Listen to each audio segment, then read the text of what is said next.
Hello and welcome back. Well, we're not going to waste a lot of time with qualifying. We're not going to waste a lot of time with explaining. You've seen the other lists. We've talked about the worst. We've talked about the rest. And now it's time to talk about the best. Without any further ado, here they are, the top 10 films of 2019. Here we go.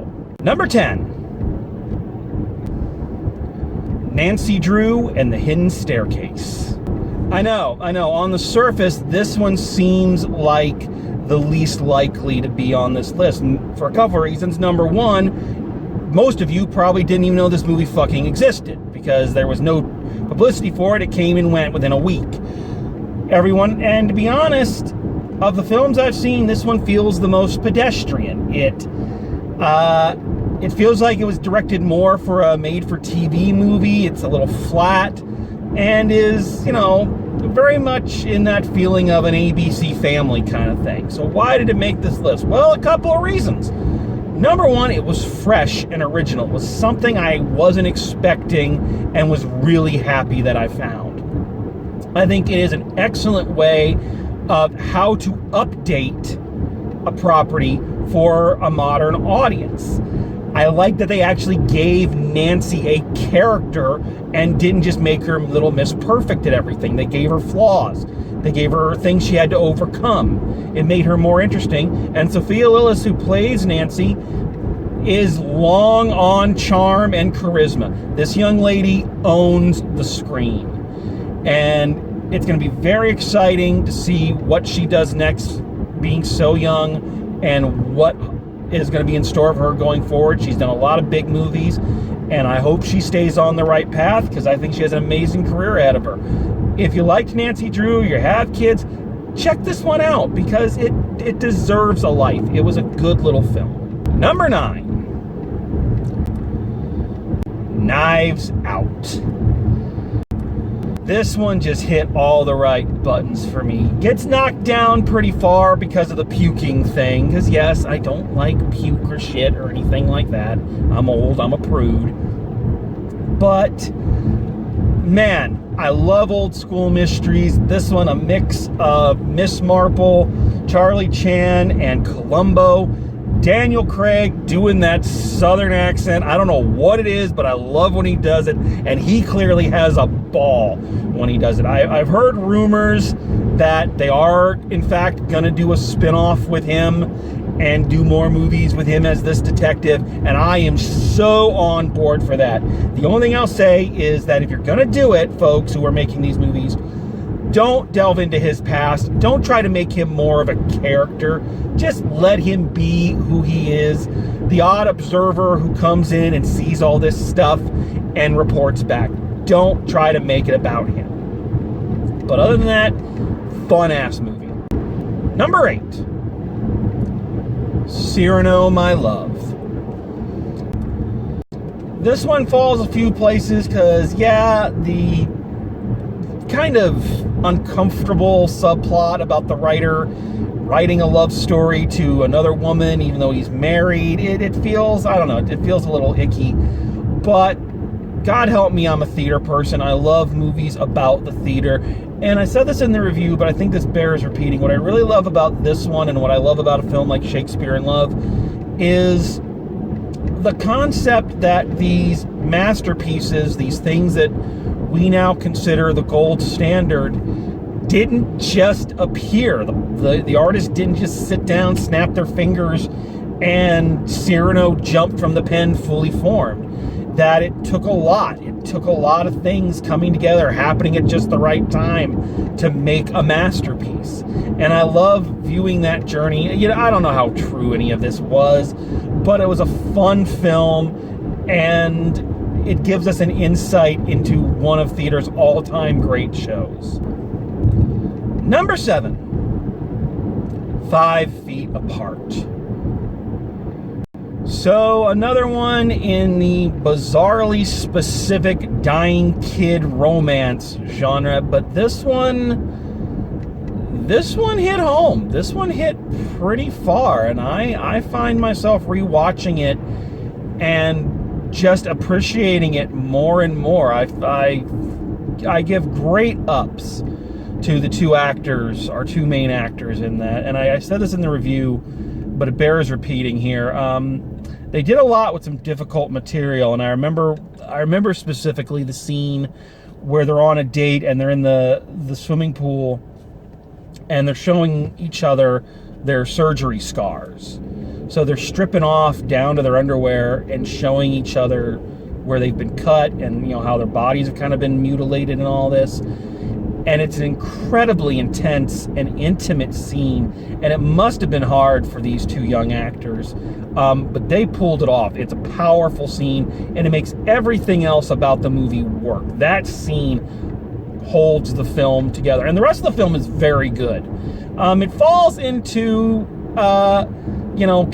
teenage movie cliches here and there, but cliches aren't always bad. But it's rare to find a film in this genre, in the young adult genre, that really feels like it has substance to it, and substance that justifies the cliches, and this one really did. So big ups to you.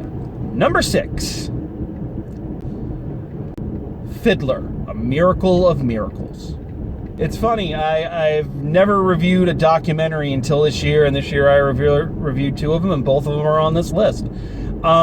So this one is tailor-made for a guy like me. First of all, theater geek. Second of all, Fiddler on the Roof is my favorite musical of all time.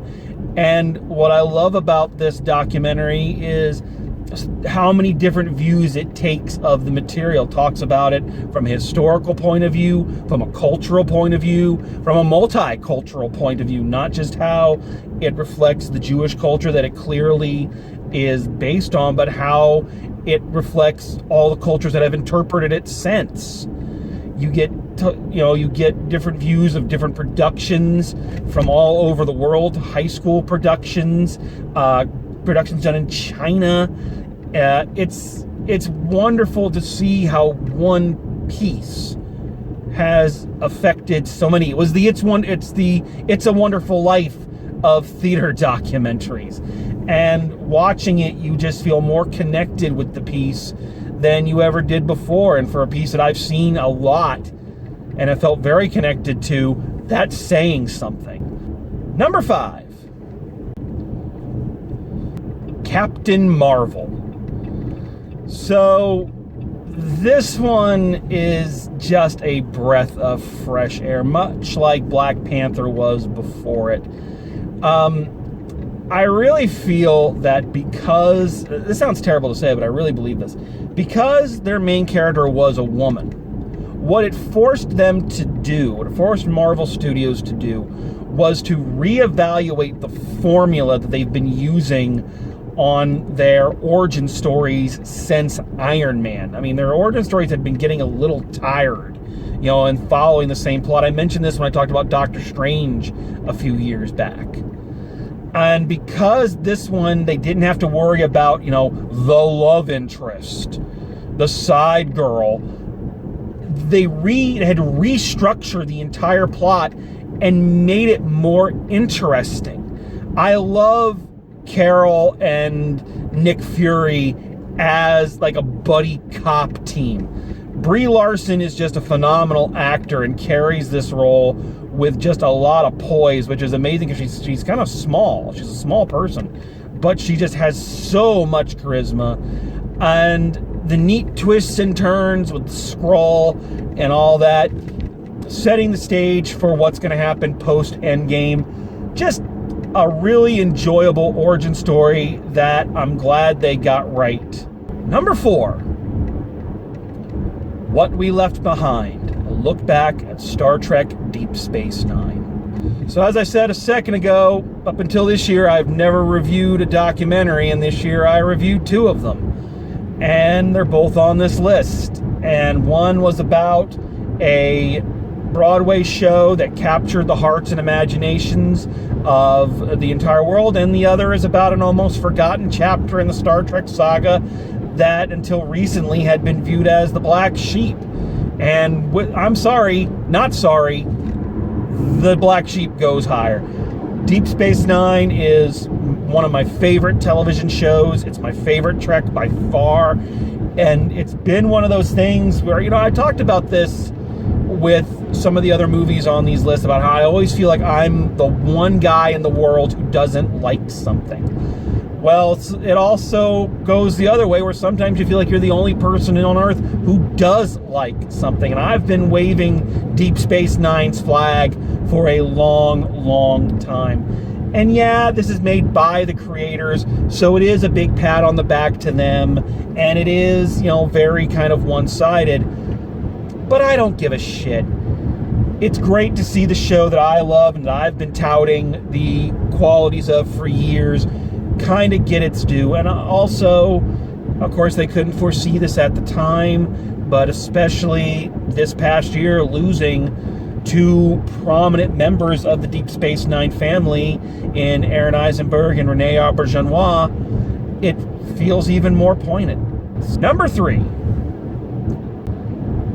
Jojo Rabbit. So this was the one that I was debating going and seeing. This was the one that after seeing the trailer, I was like, oh shit, really? But again, very happy I took the chance, very happy I went out on that limb, because it was everything it was meant to be. It's a comedy that's actually funny. It's a commentary that actually has something to say. Brilliant performances. It's a movie starring Rebel Wilson that I actually liked. So there you go. And I gotta give big ups to T-Car YTT. Haha! I hope that's close, because I have gotten more shit about mispronouncing that guy's name than I have gotten about anything in years. People have been on me about that. So I'm using the pronunciation someone left in the comments section of the video, T-Car YTT. So if I'm wrong, blame that guy. But anyway, T-Car YTT did an amazing job, both behind the camera and in front of it. It's sad that it's a movie that is still, that we need to have right now. It's sad that it's a film that we have to look at and talk about, how seductive evil is and how easy it is to infiltrate people. And how the only way to fight it is to get to know someone. And I think it does that in a fresh way. I love the Calvin and Hobbes and the Third Reich kind of thing it's got going on. So this just goes to show, give those weird films that you see a chance, because you never know where the hidden gem is going to be. Number 2, Avengers Endgame. So last year, the Avengers Infinity War was my top movie of the year. This year it falls a space. So let's talk for a second about why it falls that space. Well, to be honest, when you look at it as a whole, I think as a complete film, it doesn't click as well as a lot of the other Marvel films do. The second act is overlong, way too self-congratulatory. You know that there are stakes with them going and doing the time heist, but it doesn't feel like there are any stakes. They're just kind of meandering about, and the big Thorbowski thing was a joke that was funny for about maybe 5 minutes and then got really, really tired. And the problem I have with that is that it sucks a lot of the poignancy out of some of the more important scenes. The scene where he reunites with his mother is weakened because they're playing him for laughs. Luckily, Rene Russo is so good because she gives it some weight, but not as much as it could have if they'd I get that since Thor Ragnarok, they've taken him a little bit more comical and don't take him as seriously as they did in the previous films, but I think here they went too far the other way. So it sounds like I'm dumping on this film a lot, and I kind of am. So then why is it number 2 on the best list of the year? Well, to be completely honest, because I know for a fact that I am going to spend the rest of my life trying to recapture the feeling I had in that movie that opening day with that audience. That was a film-going experience, so intense, so cathartic. From the moment the Hulk snapped his fingers to the end, to those amazing end credits, I was hooked, I was in, and I was on board. It was the perfect culmination of 10 years of movies. And I'll say this, I don't really want to get off on this too much because I feel people already have, and for stupid reasons. But I want to bring this up, and it's going to sound hokey, so bear with me. A very renowned filmmaker kind of caught a lot of heat this year for saying that he didn't like the Marvel movies, or he didn't watch the Marvel movies. And that's fine. You don't have to like everything. You don't have to watch everything. You have that right. Everybody has that right. But what drew the heat is that he said they're not cinema. They're amusement park rides. And that's what drew a lot of ire, is him saying they weren't cinema. Well, again, stating that everybody has a right to their opinion, let me draw this comparison for you folks. Do you know who likes cinema? A bunch of old, white, pretentious people, either old or pretentious, or sometimes both, who like to sit around and talk about how deep they are, and how wise it is, and how, oh, look at that shot, and how it captures every moment, and oh this, and oh that. It's very self-congratulatory. You know who likes amusement park rides? Everybody.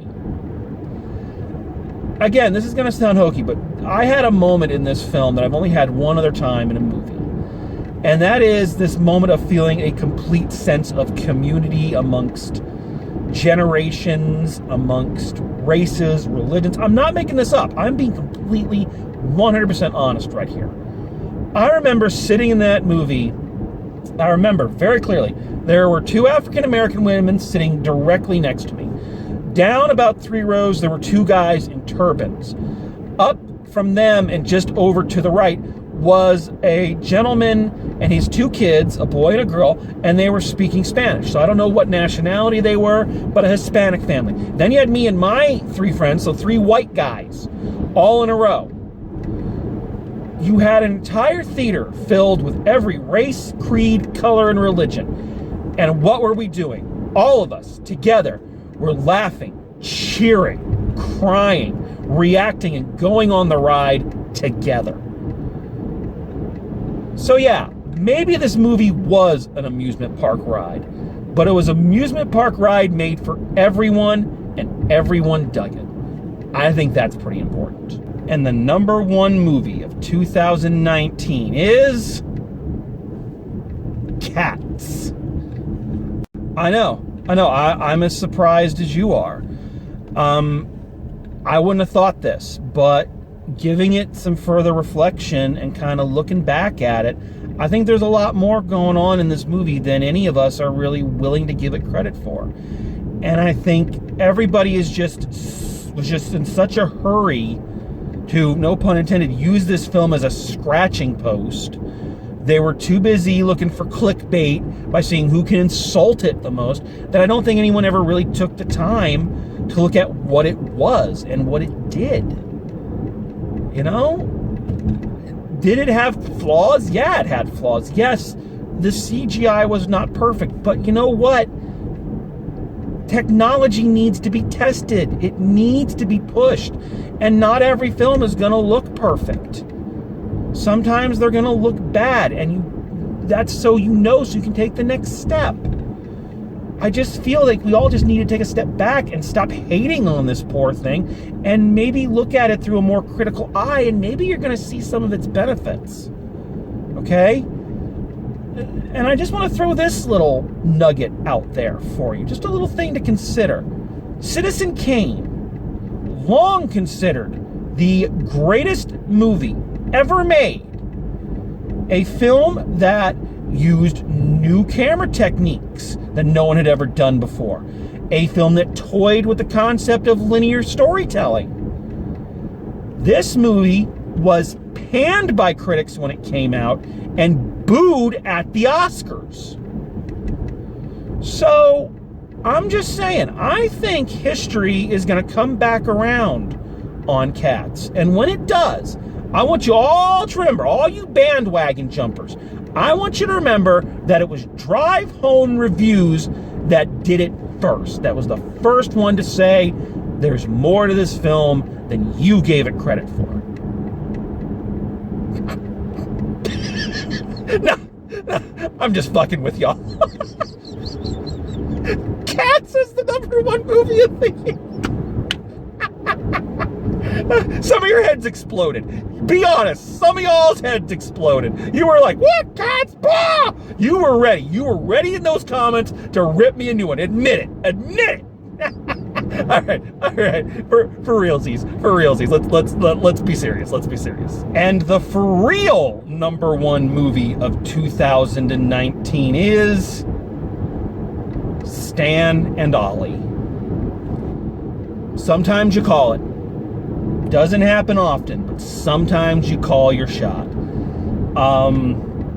I called this one back when I saw this was the 4th movie, I think, that I saw in 2019, and I remember saying in the review, this might be the best movie of the year. And I don't know if that just put the idea in my head or what, but every movie I saw from that point on, I was comparing to this one.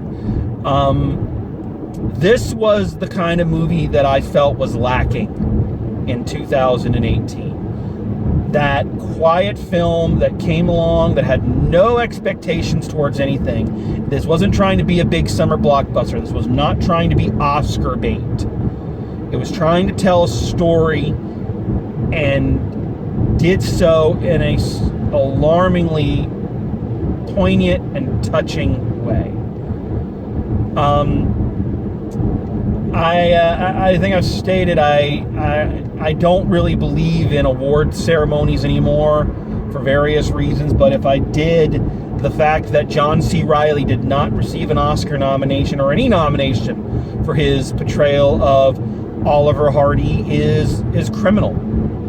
This is one of the most touching roles I've ever seen. And especially when you compare that performance to other performances we've seen this year, like Judy Garland being played by Renee Zellweger, or Mr. Rogers being played by by Tom Hanks.